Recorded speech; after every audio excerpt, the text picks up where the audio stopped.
Bonjour, bienvenue à la prescription avec Dr Fred Lambert. J'espère que vous avez un beau temps des fêtes, un joyeux Noël.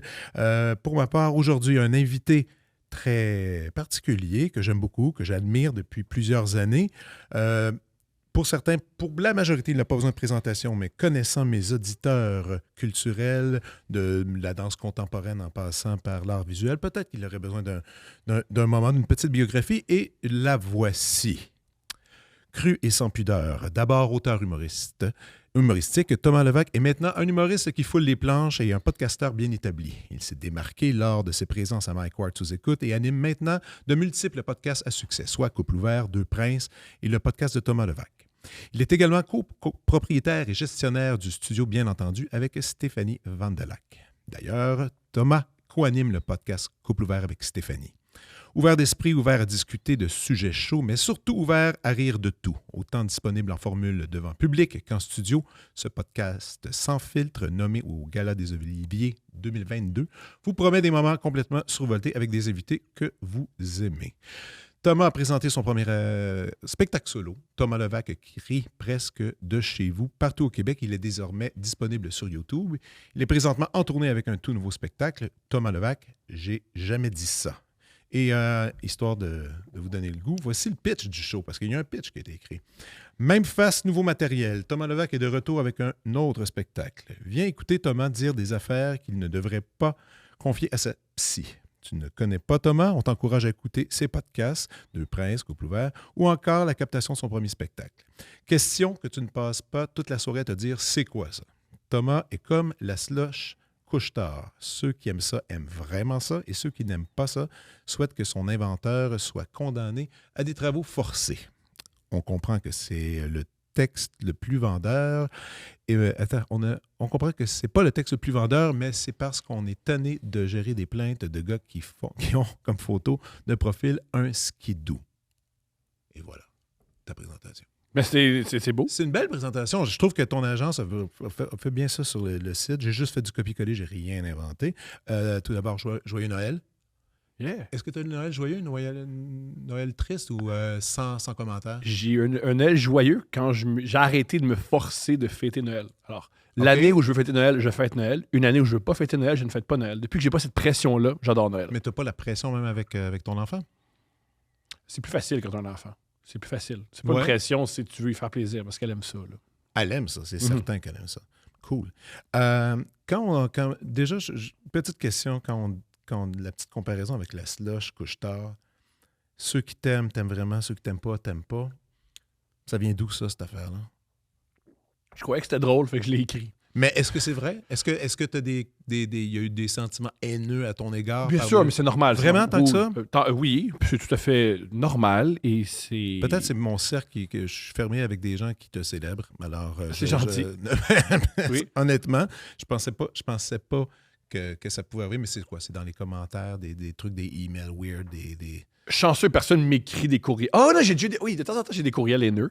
Mais je suis d'avis que si tu émets ton opinion et si tu as une couleur assez foncée, ça va rebuter des gens. C'est tout à fait normal. Et aussi, dans l'humour que je fais, des fois, je veux que certaines personnes soient fâchées de moi.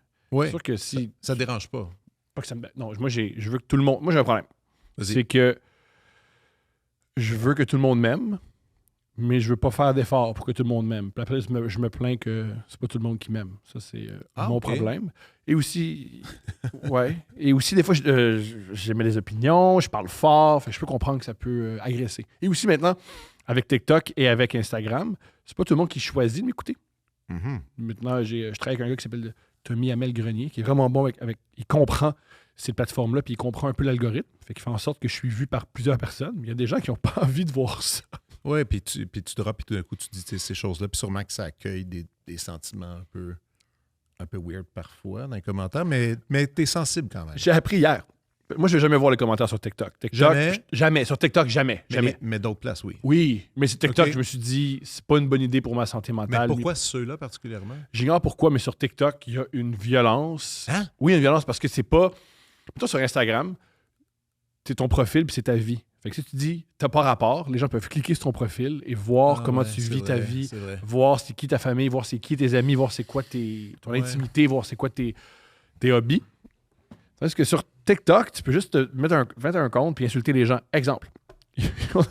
J'aurais dit il y a quelques mois une blague sur l'autisme et il y a l'entrepôt du baseball qui n'a pas aimé ça. OK. L'entrepôt du baseball. Ils ont décidé de confronter Ils ont commenté qu'ils étaient vraiment en colère, l'entrepôt du baseball. C'est aussi ça, Internet. C'est l'entrepôt du baseball qui te prend en grippe. Mais sur Internet, c'est aussi que tout d'un coup, on a accès à l'opinion de tout le monde, chose qui est un peu, quand même, insupportable. C'est jamais arrivé que j'aille à la banque, puis je suis en file, puis je me dise, je veux l'opinion de tout le monde.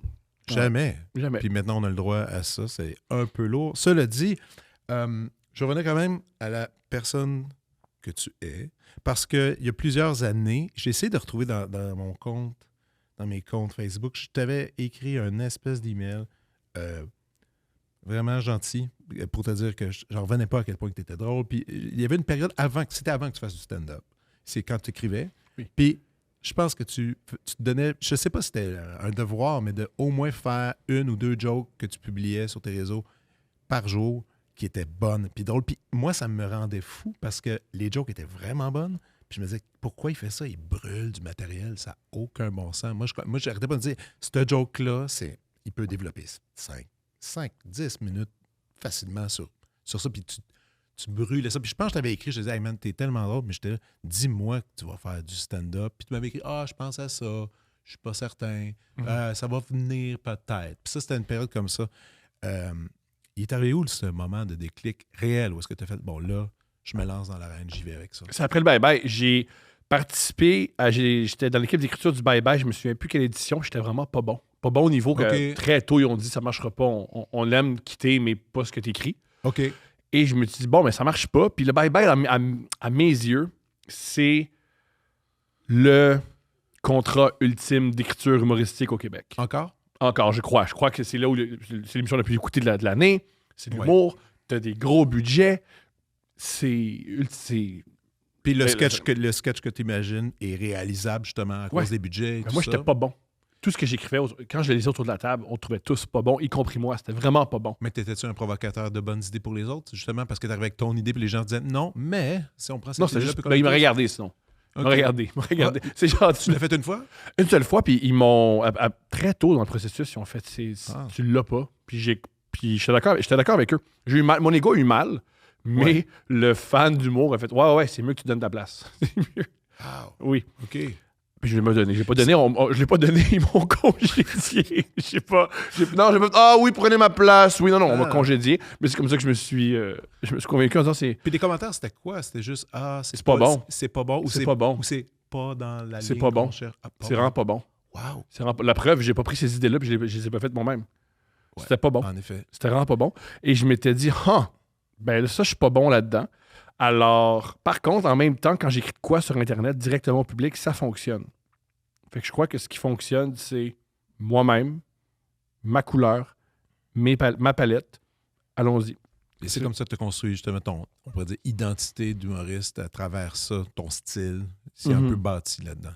J'ai aucune idée comment j'ai bâti ça. Je crois beaucoup que c'est des essais-erreurs. J'ai fait beaucoup de stand-up. Et c'est en faisant beaucoup de stand-up et un peu de podcast que j'ai bâti ma personnalité. Puis le podcast, lui, est arrivé aussi un peu comme tout en même temps. Parce que, tu sais, pour bien du monde, moi, c'est pas le cas, mais pour bien du monde, c'était à Mike Ward, les gens ont comme découvert qui t'étais. Tu as fait des performances assez pas pires, on doit le dire. Je crois que la première fois avec Jean-Thomas Jobin, je crois que je m'étais planté sur scène. Ah oui? Ouais. Après, t'es sorti là et t'as fait qu'est-ce que. C'est ennuyant. C'est dommage. J'avais une chance de me faire voir. Ouais, puis j'ai manqué mon coup. C'est plate. Ouais, et pourtant, je suis vraiment nul pour juger mon propre matériel. Ah oui? Je suis vraiment nul, je sais. Ouais. Et je crois qu'on est plusieurs comme ça. La distance, la façon de voir la réaction. Ce que je trouve très drôle, c'est pas ce que les autres trouvent très drôle de moi. La plupart du temps? Ouais. Shit. Je suis surpris des fois. Ah oui, ça c'est drôle. Comme Tommy, je le renomme, qui fait les extraits. Souvent, j'ai dit, hey, fais tel extrait. Puis il le fait, il est gentil. Mais quand c'est lui qui décide des extraits, c'est ça qui explose. À chaque fois. Ouais. Oui, il a un sens de l'humour, mais surtout, il sait ce qui est drôle chez moi. Est-ce que lui, justement, c'est un œil extérieur de tes trucs quand t'écris? Non, pas quand j'écris. C'est juste, c'est un monteur.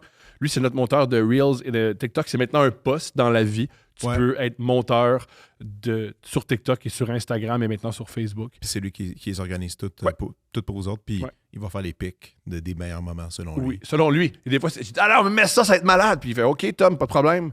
Si tu le souhaites. Mais ça lève pas. Et à chaque fois il nous envoie souvent 5 ou 7. Puis c'est lui que je fais pourquoi il a mis ça? Ah ouais. OK, on le met, puis c'est ce qui explose. Mais c'est bon, mais il connaît les forces, puis il connaît probablement, à cause qu'il drop ces trucs-là, il connaît super bien le public, il connaît les auditeurs, qu'est-ce qu'ils aiment entendre. Puis il est drôle. Avant tout, il est drôle. Il est vraiment drôle. Ça aussi, c'est important, ça. Ouais. Comment va ton père? Il est de bonne humeur. Il est de bonne humeur. Mon père a commencé à écouter des podcasts. Il a écouté les podcasts sur l'aide à mourir. OK. Fait que ça, c'est comment il va, mon père. Mon père est très heureux que l'aide à mourir est proche de... Fait que c'est très contradictoire. Mon père est heureux que l'aide à mourir... Man, le personnage de ton père, je l'aime tellement. Comment... Je sais pas, tu sais, évidemment, je suis pas capable de dessiner la réalité versus qu'est-ce qui se passe réellement. Moi non plus, c'est devenu un problème. Et j'aime... Ah oui? Oui. Par rapport à ta limite de création? Non, par rapport à des fois, je me dis... J'oublie qu'est-ce qui est vrai, qu'est-ce qui est faux. C'est vraiment arrivé. Fait que moi-même, pour moi, c'est un personnage, cet homme-là. Ce qui est particulier. Pourquoi? Parce que tu embellis l'affaire quand tu l'observes, quand tu en parles ou tu penses? Ou tu sais Je pas? suis mêlé. Je suis mêlé. Depuis que j'ai un enfant, j'ai plus de mémoire. Fait que là, je suis juste mêlé. Je sais plus c'est qui cet homme-là. Wow! Mm-hmm. Par contre, je sais qu'il aime beaucoup l'aide à mourir. Ça, c'est la dernière nouvelle que j'ai. C'est la dernière nouvelle? Oui. OK. Il écoute tout ce que tu fais? Non! Je le sais pas. Il est venu me voir en show sans me le dire. Oh shit. Il est parti parce qu'il dit les chaises étaient inconfortables. Ça en dit long. Ça en dit long de l'amour qu'il y a pour moi. Ça en dit long du respect qu'il y a pour moi. Je sais que ça te met une certaine pression que je sois là. Et aussi je t'ai vu 45 minutes, c'est assez. Là.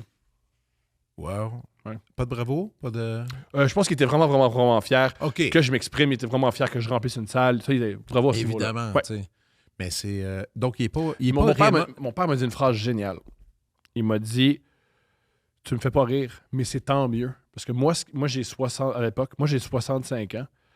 Puis ce qui me fait rire, si tu me faisais rire, tu crèverais de faim. Crème, il n'y a pas tard, hein? Mm-hmm. Quand même. C'est... Puis... Oui, il a aussi dit « Tu fais bien de pas me faire rire, je sors pas. » C'est des bons commentaires. Il est très réaliste. Très réaliste. Très réaliste. Mais il est au courant que tu parles de lui, que tu il m'a déjà dit, tu peux dire ce que tu veux. Depuis que je suis très jeune, il dit parle de moi, fais comme Rachid Badouri parle de moi. Rachid Badouri parle pas de mon père, il parle de son père. Ouais. Ce qui serait génial que Rachid Badouri parle de mon père. Le père, Thomas. Ouais, ce serait génial. Et aussi dit, je comprends, c'est de la création, dis ce que tu veux, je m'en fous. Ce qui compte, c'est notre rapport. Wow. Moi, le nombre de fois que... Écoute, moi, ici, même à mon micro, des fois, je raconte des histoires de famille, mais j'essaie de limiter ça. Parce que moi, c'est plus sensible de ma famille. Mais en même temps, je sais que j'avais parlé avec Stéphanie, puis elle a dit quand même, elle disait, peut-être tu vas dire si c'est faux ou pas, mais elle dit notre limite, c'est quand même notre fille. T'sais. Sur la limite de qu'est-ce qu'on peut. On en parle de plus en plus. Là, c'est depuis je l'ai vu il y a un an, Stéphanie. Ouais. Puis elle a dit non, on met une distance par rapport à ça, on fait attention. La seule chose qu'on fait attention, c'est qu'il n'y a aucune image d'elle. On essaie de mettre aucune image d'elle sur Internet. Ça, c'est bon, ça. Parce qu'on connaît des avocats. Et les gens font des choses très particulières avec les photos d'enfants sur Internet. Moi, j'ai appris ça il y a récemment, puis j'ai arrêté d'en mettre aussi. Rien que par principe de tout ça. Mm-hmm. Ah ouais, t'as appris ça aussi. OK. Parlons d'écriture. Justement, moi, la première fois, j'avais vu, je veux le dire, parce que ton écriture, je pense, c'était pour Kat Levac. Oui! J'ai fait ce qu'on appelle dans le milieu, dans le genre, pardonnez-moi pour ceux qui adorent la langue française, j'étais sniper, c'est-à-dire quelques blagues ici et là. C'est ça, ça avait commencé comme ça. Quand tu as commencé je suis juste curieux de savoir, écrire pour les autres, c'est un truc qui est particulier parce que tu rencontres l'humoriste, tu vas prendre son pace, tu vas dans son genre d'idées. Quand tu t'es mis à écrire pour toi, est-ce que tu utilises un peu les mêmes techniques? Est-ce que tu es un gars de laptop? Tu t'installes avec ton laptop, tu écrivais pour toi? J'ai un gros problème. Moi, j'écris plus, puis ça paraît. Je dois recommencer. Ça fait 2 personnes cette semaine qui m'ont dit de commencer à réécrire. Fait que je vais recommencer. Pourquoi ils disent ça? Parce qu'avant, j'écrivais beaucoup. C'est Adib qui m'a dit, tu te rappelles quand tu écrivais beaucoup? Ouais, je m'en souviens. Ah ouais, recommence. Ouais. Ah ouais. À l'époque, j'avais un blog. Jadis, j'avais un blog. Parce que, tu sais, j'ai l'âge que j'ai. Et Puis aussi, il fallait bien que je me pratique. Et je me suis dit, pourquoi le blog, pourquoi pas? À une époque, j'étais avant, j'étais beaucoup... au début, ça a été beaucoup l'écriture sur un laptop. Ensuite, ça a été écriture à la main.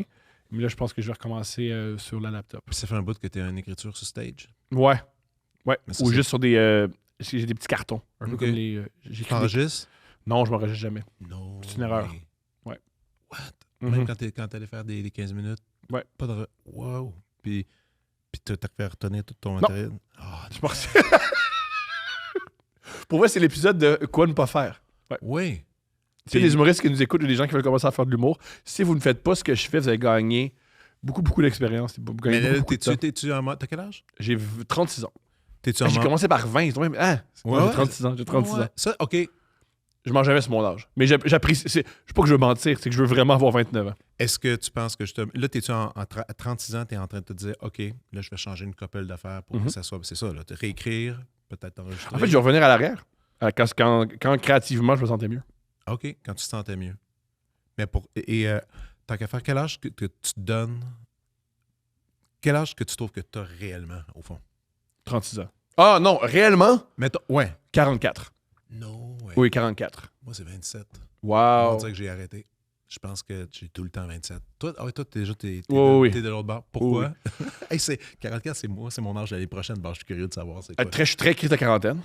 En ce moment? Très crise de quarantaine. Je cours. Mais crise de quarantaine, vas-y, je vais l'entendre. C'est genre carrière, qu'est-ce que je fais? Monde de père. Ça.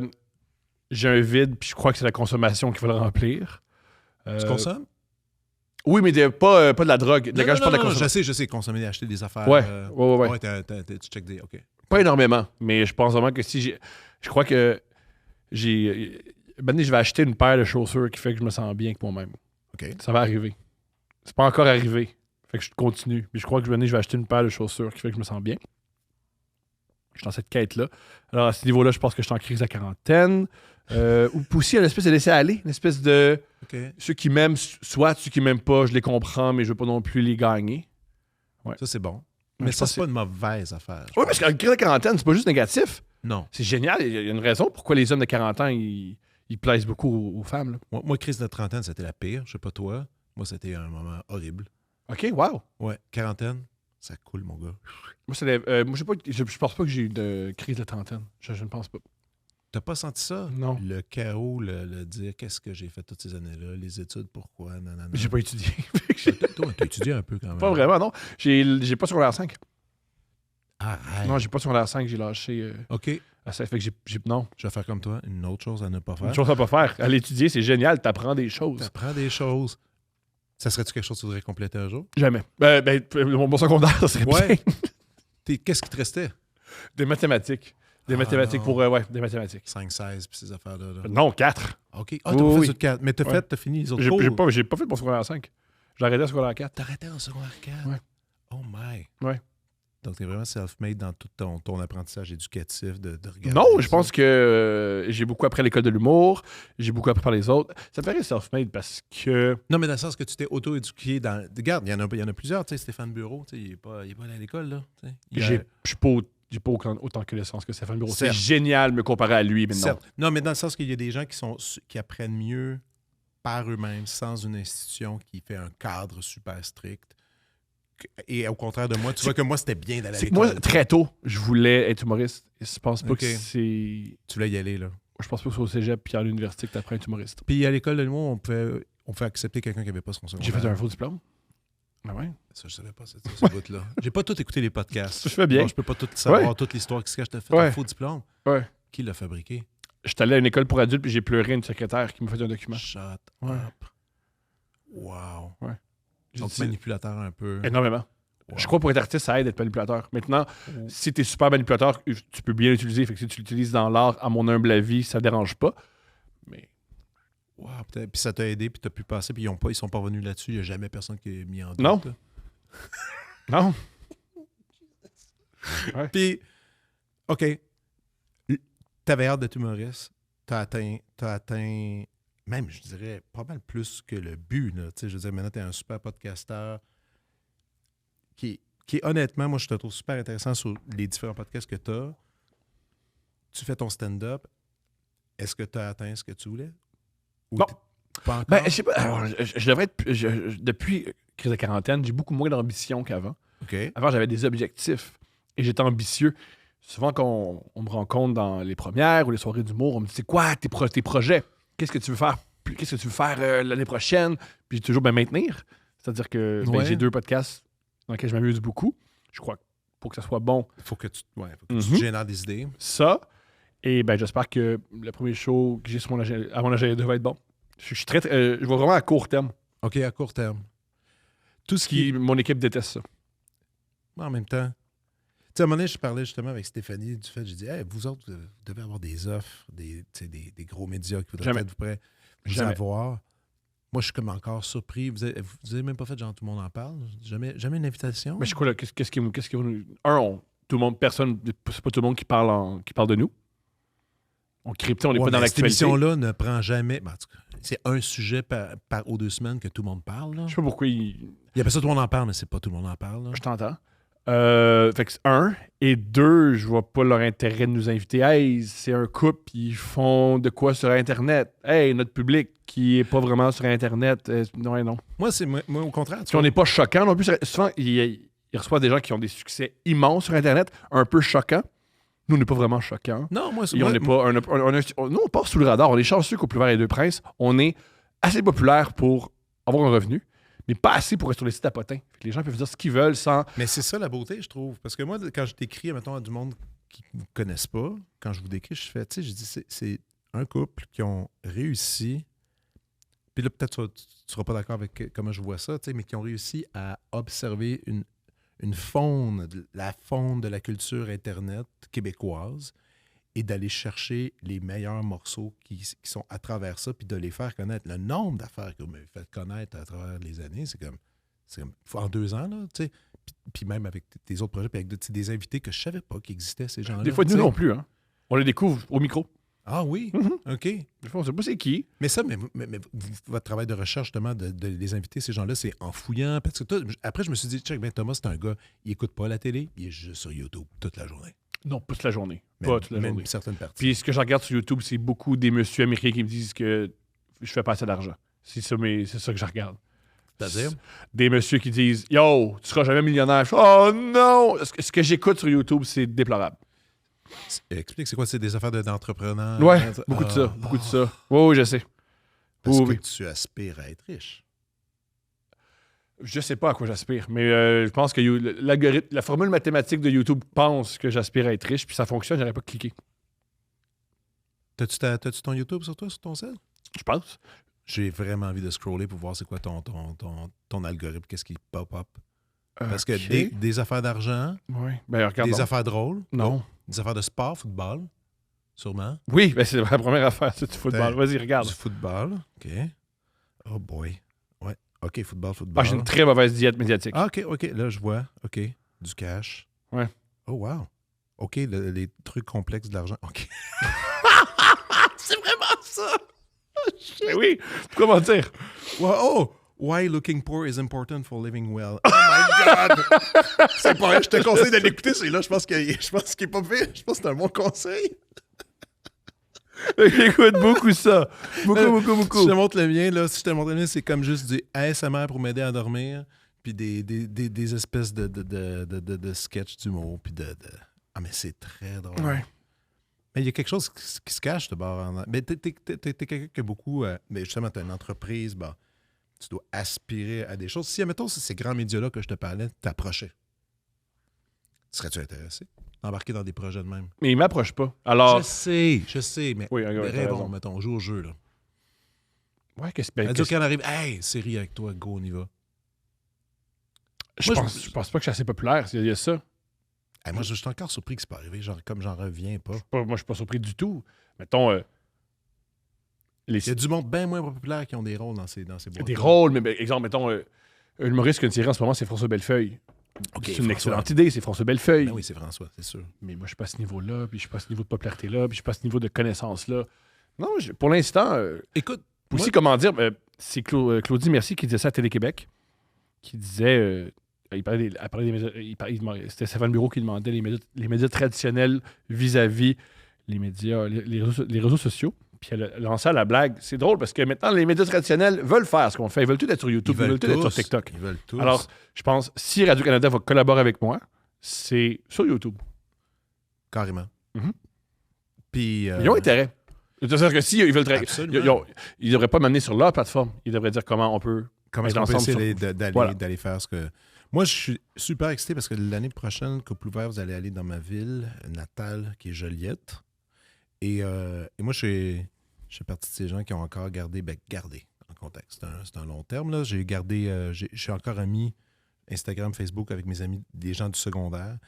Et le nombre de gens qui se sont déjà inscrits à ça m'a comme donné une claque. J'ai fait, OK, donc j'ai comme plein de gens avec qui je suis copain qui ont un peu le même sens d'humour que moi, qui apprécient les mêmes choses. Puis je me suis déjà acheté mon billet rien que parce que je veux voir c'est qui ces gens-là. Je veux les rencontrer parce qu'il y a quand même une rencontre dans vos shows qui se fait, tu sais. On sait, c'est qui le fan, selon toi?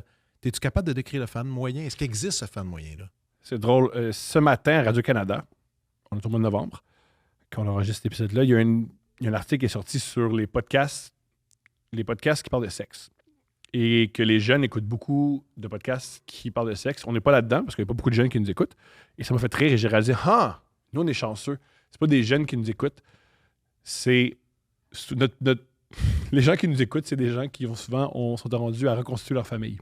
C'est des gens qui sont dans leur deuxième blonde, leur deuxième chum, et qui essayent de faire une famille reconstituée avec une nouvelle personne. Je pense que le fan moyen de Couple ouvert a eu le cœur brisé. Oui! Ou, au contraire, on parle qu'on a le divorce, c'est pas avoir le cœur brisé. Des fois, c'est correct aussi, évidemment. Pas que c'est correct, c'est se choisir. Ouais, je crois beaucoup. Vive le divorce. Vive le divorce. Non, vive le divorce. Vive les séparations. C'est se choisir, puis c'est de décider que ça suffit. Oui. Ouais. Se choisir. Je suis tanné. Je m'en vais. Fait que oui, je pense que notre fan moyen... Il y a aussi des âmes qui se sont brisées dans tout ça aussi. C'est pour certains cas. C'est pas tous les divorces qui sont non plus joyeux, mais OK, c'est ça qui serait le truc rassembleur de ton fan moyen. Oui. J'aime quand même ça. C'est bon, ça. Oui. On a beaucoup de le père de mes enfants. Le père... Quand tu dis le père de mes enfants, là, tu couches plus avec puis il dort plus à la maison. Sûr. Nous, notre fan moyen, il dit le père de mes enfants. Le père de mes enfants. Aïe, aïe. OK. Et j'ai un enfant, mais il est avec le père de mes enfants. Il est avec le père. Il est avec le père. Ouais, il est avec le père. Oui, il est avec le père cette semaine. Les shows live sont vraiment trippants. Moi, je les ai regardés. Comme je te dis, je ne les ai pas vus encore en vrai. Moi, j'ai tout écouté ça sur Internet. C'est pareil, hein? Puis il y a une énergie de fou. Oui. En tout cas, du moins, je trouve que la façon que c'est filmé et la façon que c'est présenté, ça suggère que ça brasse. Merci à Anthony Hamelin et à Olivier Magnan qui réalisent tous nos épisodes. Ça fonctionne à fond. Mais eux, leur force et leur métier, c'est filmer des shows d'humour. Ils ont filmé Arnaud Soli pour Crave. Ils ont filmé tous les spectacles de Guillaume Wagner. Okay, ils filment des shows d'humour. Ils sont obligés de filmer des stand-up. Fait qu'ils ils nous filment comme si c'était un show de stand-up avec la même idée. Le but, c'est que ça rit. Puis ils comprennent justement l'esthétique que vous recherchez, justement. C'est eux qui l'ont trouvé. Puis on s'est approprié leur esthétique. Ah oui, carrément? Ouais. OK, t'es jusque-là. Mm-hmm. Il y a plusieurs... Non, mais c'est leur travail. Je veux pas, on leur dit jamais quoi faire. En fait, on leur dit souvent quoi faire. Ils font « ah » puis ils le font pas. Ça, c'est bien, ça. Ouais. J'ai appris que c'est je me souviens plus de son nom, malheureusement, Bernard Herrmann, le compositeur de Hitchcock. Oui, absolument. Et sa grande force, c'était pas écouter Hitchcock. Hitchcock, pour Psychose, il a dit pour la musique, j'ai pensé à de quoi de jazzer, puis il a fait puis il l'a pas fait. Ah ouais. Puis ça a donné peut-être la meilleure musique de film de tous les temps. Mais ça, meilleure musique de film. Il était insupportable, Bernard Herrmann. Il était reconnu comme en même temps, tout le monde voulait travailler avec lui, un peu comme Ennio Morricone. Même affaire, tout le monde voulait avoir Ennio dans ses films, mais tu sais, ces gens-là, c'était des... Ils composaient à l'inverse, hein. Je ne sais pas si tu savais. Non. Et comme Morricone, ce qu'il faisait, c'est quand même intéressant, c'est quelque chose que peu de gens font maintenant au cinéma, c'est que Sergio Leone lui donnait les scénarios, il lisait le scénario, il allait en studio, il écrivait, il donnait la soundtrack, il disait « arrange-toi, elle est faite ». Lui, les réalisateurs arrivaient sur les lieux, prenaient des gramophones, faisaient jouer la musique. Bravo. Pendant qu'il tournait. Ben, ça paraît c'est pour ça que mais c'est ça bon. paraît dans Il était une fois dans l'Ouest, qui est un opéra. Oui. Ah oui, 3 actes, pac. Mm-hmm. Et c'est et chaque personnage a sa musique, chaque personnage a son instrument. Ah ouais, non, c'est tellement bon. Puis donc, parlons un peu de culture, parce que c'est ça, ce show-ci. Tu es un homme de culture. Je sais. Je trouve. personnellement. Par les conversations à Deux Princes et tout ça. J'étais assez impressionné. Il y a une fois que j'ai failli te parler, puis j'ai comme posé. Parle-moi toujours. Puis c'est il y a longtemps, j'étais allé voir Neil Brennan, première visite à Montréal, qu'il avait faite pendant Just for a Laugh. Et il était là. Puis là, j'ai fait je veux puis j'étais un peu intimidé. J'ai fait j'irai pas, je vais le laisser faire. Puis moi aussi, j'étais super excité d'aller voir Neil Brennan. Puis t'étais quand même à 3 rangées, mais j'entendais tout ce que tu disais avec qui t'étais. T'étais très loud. Et tu parlais d'un paquet d'humoristes. J'ai fait OK, il est quand même un peu geek dans cette affaire-là. Moi, je me considère aussi, j'étais un gros consommateur. Mais là, j'y vais plus parce que le festival il est en pause. Il revient cet été. Ça a été racheté, oui. Oui, il revient. Là, il va revenir. Mais là, ça fait comme 2 ans. 2 ans qu'il n'y en a pas. Point de vue culture, toi, c'est quoi ton buzz? C'est quoi ton trip? C'est où que tu vas quand tu veux te faire plaisir? T'es-tu un lecteur? T'es-tu je lis moins qu'avant. Avant, je lisais beaucoup. On parle de quelques mois, mais là, je devrais recommencer. J'ai essayé le nouveau Sally Rooney, puis j'ai pas embarqué. OK. Fait que je dois recommencer. Faut que je finisse Sally Rooney. OK. Je suis sûr que plus les pages vont avancer, je vais apprécier. C'est que je pensais pas que ça allait être comme ça. Mais pour me faire plaisir, j'ai beaucoup de sport, la vérité. Le sport, ça prend une bonne place. Lesquels, toi? C'est football? Beaucoup de football. Beaucoup de football. Cette année, pas le basket. Je sais pas pourquoi le basket m'intéresse pas. Mais t'aimais ça? J'adorais ça. OK, ça a arrêté. Là, j'ai arrêté. J'ignore pourquoi. OK. Avec beaucoup le football américain, beaucoup de gens qui chicanent à propos du football américain, je trouve ça fascinant. Beaucoup de gens qui parlent de la stratégie du football américain.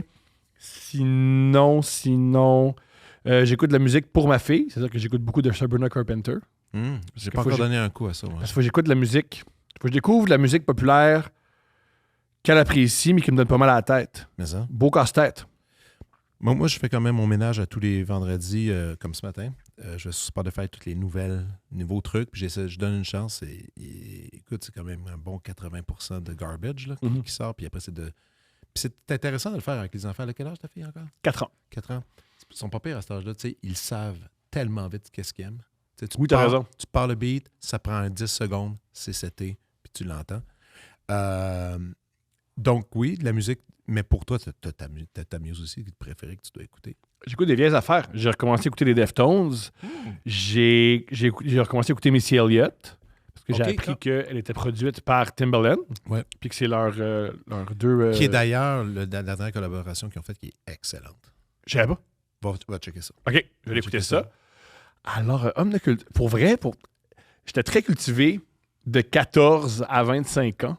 Mais de 25 ans à maintenant 36, c'est mes vieilles années. Ce qui est nouveau, je suis pas vraiment au courant. Je pense que cette année, j'ai vu 10 films, pas plus. What? À l'époque, je pouvais écouter 2 films par jour, jusqu'à 5 à 10 films par semaine. Là, j'écoute plus vraiment de films. J'écoute beaucoup de documentaires sur Netflix. OK. Fait que ça, c'est peut-être le truc compte que quand j'écoute. même, un docu, t'apprends des affaires. En fait, ce que j'aime les docus, c'est pas d'apprendre. Ce que j'aime les docus, c'est j'aime la forme documentaire. OK. J'aime comment c'est raconté. Un peu comme The Office. Tu sais, la plupart des comédies maintenant, c'est fait en faux documentaire. La forme documentaire. Quoi d'accrocheur dans la forme documentaire, même si ça prend rien. Oui, je comprends ce que tu disais. Oui. Je veux dire, un documentaire de secte. Tu veux un documentaire de secte de toute vue. Hein? Oh oui, je sais. Ouais. T'as-tu un lane de documentaire que tu vas pour ça, les affaires? Les sectes! J'ai trouvé fascinante, les sectes. OK. Mon moment préféré, il y a toujours le même moment dans le documentaire de secte. C'est quelqu'un qui est dans la secte et qui a perdu tout son argent, qui a perdu sa maison, qui a perdu sa compagnon de vie, puis qui dit « Non, vous comprenez, j'ai tout perdu, mais c'était une personne très charismatique. » Là, ça coupe au leader de secte, puis c'est la personne la plus laide que tu as jamais vue. Elle est laide, elle est niaiseuse. Mais pourtant, c'est le chemin. T'es embarqué là-dedans, voyons donc. Je pense que les gens aiment moi y compris, on aime les documentaires sur les sectes parce que c'est des gens juste un peu moins niaiseux que nous, mais pas trop niaiseux. Ouais. C'est juste au-dessus de la télé-réalité. Ouais, c'est vrai. C'est juste un peu plus propre, un peu plus clean dans la présentation. Mais ils sont niaiseux. Mais ils sont ultimement niaiseux. On a une petite visite ici en ce moment. OK. On va rapper ça vite. Non, on a encore 5-10 minutes. On a comme 10 minutes? OK, parfait. Tu sais, dans le show de la prescription, ce que je fais souvent, puis là, je regrette parce que je pense que j'ai oublié de te le rappeler, c'est que je demande aux gens de me donner une petite liste. Oui. Tu l'as? Non, mais j'improvise vite. 3-4 œuvres marquantes qui, tu trouves, t'ont fait un shift comme personne, qui t'ont amené un peu ailleurs, qui t'ont comme construite. C'est ça le truc. T'es-tu capable de les nommer? Bien sûr. Alors, quand j'étais enfant, Full Metal Jacket, quand j'ai écouté Full Metal Jacket, c'est le premier film qui m'a fait tomber en amour avec le cinéma. J'avais 16 ans et c'est la première fois que je me suis dit, le cinéma, c'est pas juste Jackie Chan, c'est pas juste Arnold Schwarzenegger, c'est une œuvre. Ouais. Tu peux exprimer des choses sur la vie, tu peux exprimer des choses sur les êtres humains à travers le cinéma et ça peut être hilarant. Full Metal Jacket, le premier 45 minutes, trouve-moi une comédie plus drôle que ça. Non, le sergent Hartman, il est hilarant. Jusqu'à sa mort, puis après, ça revient en drame. Oui. Carrément. Ouais. Et c'est même un drame, parce que c'est dramatique de voir qu'est-ce qu'on fait des êtres humains. Et il n'y a pas une réplique plus drôle que le personnage qui a un trouble, qui a un retard mental et qui retarde tout le groupe, qui monte un module. Et en haut, il y a le sergent Hartman qui dit « Don't fall, it will break my fucking heart. » Et ça, c'est très, très, très drôle. Fait que tout d'abord, Full Metal Jacket. Ensuite, Chercher Sam de Sophie Bienvenue. OK. Super roman, un roman sur l'histoire d'un itinérant et pourquoi il devient itinérant t'exprime. J'ai pas lu ça. C'est génial, Chercher Sam. C'est génial, c'est une grande œuvre. OK. Pas un mot de trop. OK, super. À force de Sophie, à mon humble avis, ça fait bienvenue. Pas un mot de trop. Super. Elle distille, c'est pas un mot de trop. Et il y a un personnage féminin méchant. Ça, c'est le fun. Souvent, tous les homosexuels sont super gentils, toutes les femmes sont super gentilles. Non, il y a de la méchanceté un peu partout, puis tout va bien. Et j'aime beaucoup le personnage. C'est quelqu'un de méchant. OK. Ouais. J'aime ça sur ma liste. C'est très, très, très, très drôle. Ça, j'aime ça. Ça. Ensuite, il y aurait l'album Trompe-l'œil de Malajube. Ouais, grand classique. Excellente musique emo. T'as-tu écouté Fontarabie, la suite? Oui! Ça se trouve plus! Introuvable. Oui! C'est génial que tu me dises ça se trouve plus! Non, je sais pas, il est rendu où cet album-là? Il est pas en ligne. Non. Il est nulle part. Moi, j'ai joué là-dessus, j'ai fait le show, puis Julien, il est pas facile à rentrer en communication, mais moi, ça, c'est un album que j'aimerais ça réentendre. Il était le fun, ce disque. Brillant. C'était super le fun. C'est de la musique d'horreur. Oui, carrément. Oui. Mais ça, c'est le grand talent de Julien qui a décidé de tirer la plug là-dessus. Eux autres aussi, sais-tu comment ils écrivaient? Ça, c'est insane. D'habitude, dans ces collaborations de bandes-là, le chanteur arrive avec une ébauche de texte, une couple de riffs, puis ils vont. Eux autres, ils composaient toute la muse au complet. Canaient la muse. Une fois que toutes les chansons étaient faites, Julien partait à la maison, puis là, il écrivait les textes. Puis ils enregistraient tout seul, il mettait dessus. Parce que c'est comme complètement à l'inverse. Puis c'est difficile à imaginer parce que quand tu écoutes la trompe-l'œil, la voix est tellement bien collée sur ce qui se passe. Mais c'est vraiment original encore. Mais Feu Malajube, hélas. Un jour, peut-être, reviendront-ils. Puis, t'avais-tu un dernier truc? Ouais. C'est le podcast Music Exist avec Chris Ryan, un éditeur, et Chuck Klosterman, un essayiste de trucs populaires. Lui, il fait des essais de trucs populaires. Il fait des essais sur le film La Matrice ou il fait des essais sur des téléréalités. Il est génial. Chuck Klosterman, il a fait un livre dernièrement sur les années 90. C'est très bien fait. J'aime beaucoup. Et dans le podcast, qu'est-ce qu'ils font? Ils prennent une œuvre puis ils passent à travers? Ils se posent une question.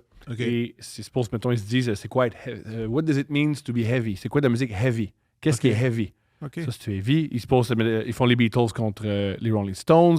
Ils se posent la question, est-ce qu'un band devrait tout le temps se renouveler? Tu mettons Radiohead qui se renouvelle tout le temps, ou AC/DC que c'est la même chanson depuis 35 ans. Qu'est-ce qui est mieux? Ils discutent de ça. Et ça m'a inspiré Deux Princes. Parce que je me suis dit, c'est juste deux amis qui discutent. Un podcast, ça peut juste être deux amis qui discutent. Puis c'est pas trop théorique non plus. Non, c'est des chums qui jasent. Ouais. Un des épisodes commence où Chuck il dit à Chris Ryan, tu te souviens, Bobby Darin, c'était un crooner. Dans les années 60, il a changé sa carrière puis il est devenu un peu un Bob Dylan. Ouais. Il est devenu... il y avait des chansons engagées. Il fait écouter une chanson engagée de Bobby Darin, à quel point le gars qui a chanté Splish Splash, je me lave dans mon bain, c'est un gars engagé. Ça, c'est le fun. Fait que ça commence comme ça. Puis il y a quand même une bonne collection d'épisodes qui existent. Non, je pense que c'est juste 6 ou 10. OK. Et ça m'a marqué. Ah, puis ils ont arrêté? Oui, parce que personne n'écoutait ça avant moi. mais je suis curieux, je vais aller voir ça. La genèse, en plus de Deux Princes. Oui, c'est vraiment ça que je me suis dit. La genèse, c'est Philippe. C'est l'inspiration de Deux Princes, c'est Philippe. Oui, bien sûr. Mais c'est aussi... ça peut être deux amis qui discutent. Oui, c'est ça. Ça peut être aussi niaiseux que ça, un podcast. Cool. Écoute, c'était super. Enchanté encore une fois. Plaisir. Et très hâte d'aller voir le nouveau show. Yeah! À plus.